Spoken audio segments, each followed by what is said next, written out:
Inoculating against the risk of misinformation. Inoculation knock eyelash and slash.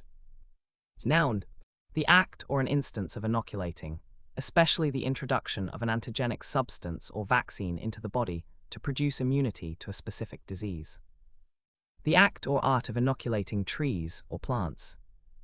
Fig, the communication of principles, especially false principles, to the mind.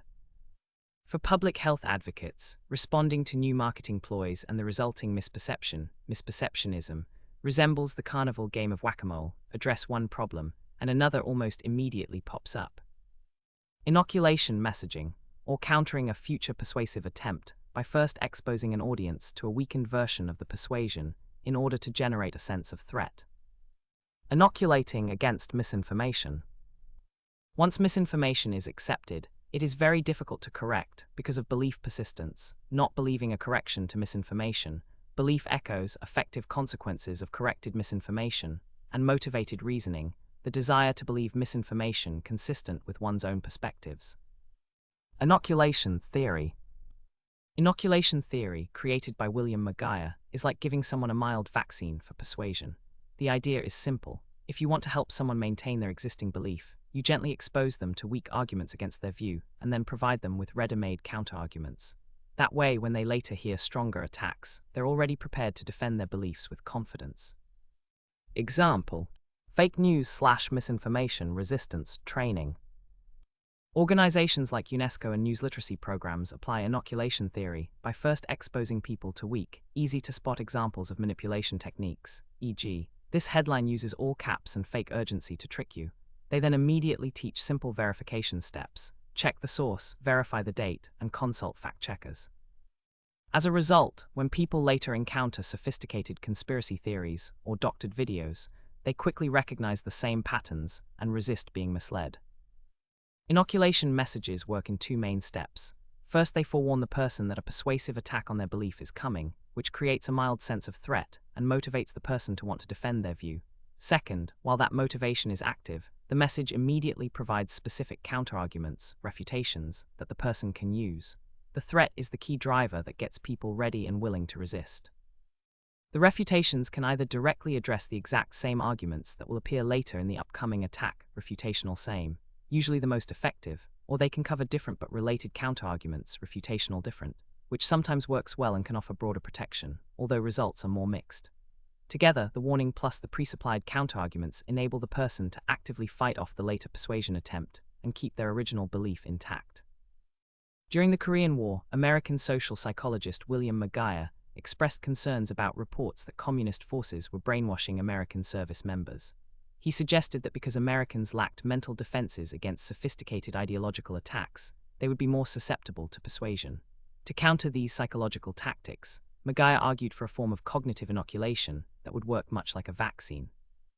Conceptually, one may trace information inoculation back to Aristotle's refutational enthymemes, the idea of preempting an argument beforehand to make one's case.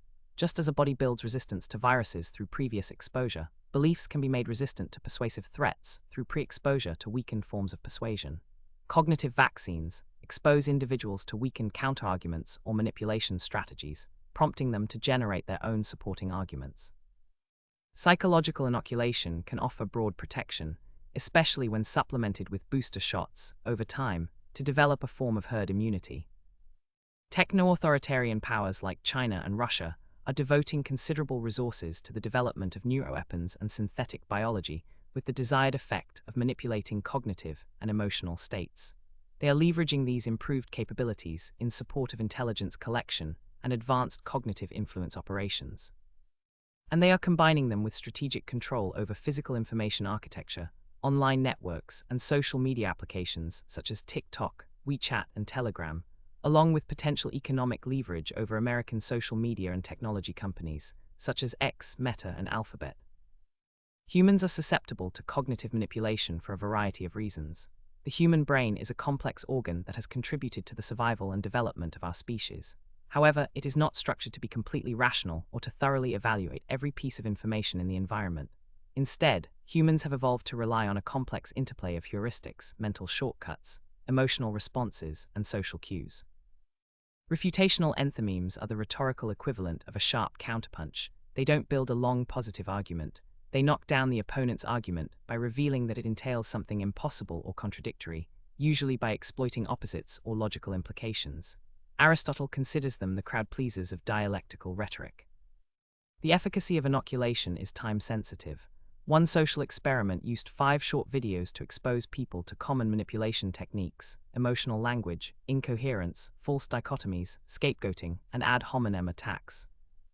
Through 7 pre-registered studies, including a large-scale YouTube field experiment, they found that these videos significantly improved manipulation technique recognition, boosted confidence, enhanced discernment of trustworthy content, and improved sharing decisions. Humans have evolved to rely on a complex interplay of heuristics, emotional responses, and social cues. This leaves us vulnerable to actors leveraging our cognitive biases, emotion-driven responses, and social influence. Cognitive warfare. Cognitive warfare is a new way of fighting that does not primarily target tanks, ships, or territory. It targets the human mind and cognition, thinking, perceiving, deciding, believing, feeling of entire populations, leaders, soldiers, and societies. Cognitive warfare is the deliberate use of technologies and actions, both during peace and war, to influence, disrupt, or protect people's cognition in order to change their attitudes and behavior in ways that benefit one side and harm the opponent. Main targets: the human brain-mind, individual and collective. Goal: shape what people perceive as reality, erode trust, divide societies, paralyze decision-making, or make them support the attacker's objectives. The main weapons and tools of cognitive warfare are disinformation and deepfakes, social media algorithms, AI-generated content, neuroscience-based tools, including future neuromodulation, big data and psychological profiling, as well as traditional propaganda amplified by modern technology. Real-world aims of cognitive warfare include making a population distrust its own government so deeply that it loses the will to resist an invasion, polarizing society to the point that it cannot act cohesively in a crisis, flooding decision-makers with false data to break their OODA, observe, orient, decide, act loop, using personalized micro-targeted propaganda to turn groups against each other, and in the future, potentially employing brain computer interfaces or non-lethal neuroweapons to directly manipulate cognition. Various countermeasures have been investigated to combat misinformation. These interventions can be categorized into 2 groups: reactive interventions, debunking, and proactive interventions, prebunking. Debunking involves verifying and correcting misinformation after users have encountered it. Social media platforms often implement this through credibility indicators, such as labels, provenance markers, and explanatory notes that communicate why specific content is inaccurate or misleading. Relying solely on reactive strategies is insufficient. In contrast, prebunking interventions aim to prepare users before they encounter misinformation. These strategies range from warnings and behavioral nudges that encourage critical thinking to more sophisticated educational approaches grounded in inoculation theory. The researchers tested 5 different inoculation interventions that targeted different types of misinformation techniques: emotionally manipulative language, incoherence, false dichotomies, scapegoating, and ad hominem attacks. Emotionally manipulative language uses strong emotional words, fear, anger, outrage, pity, to make people react and share without thinking critically. Example: this heartless government wants to murder your grandparents by reopening schools. Incoherence relies on vague, contradictory, or chaotic claims that are hard to fact-check because they constantly shift or don't make logical sense.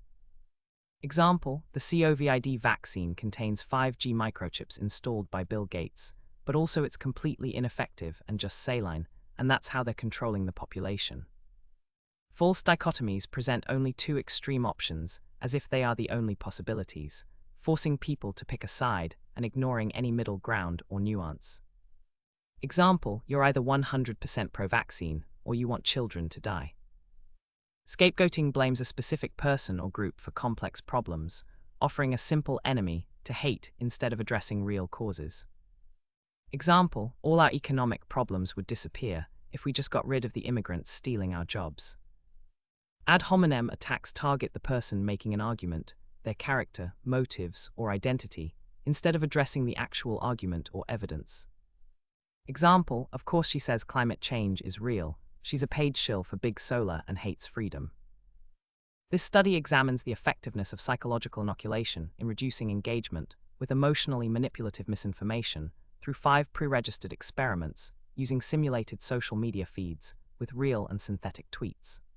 While inoculation reduced sharing in tightly controlled settings with synthetic stimuli, it showed no benefits in realistic scenarios involving real misinformation and an inattention to accuracy on the part of users.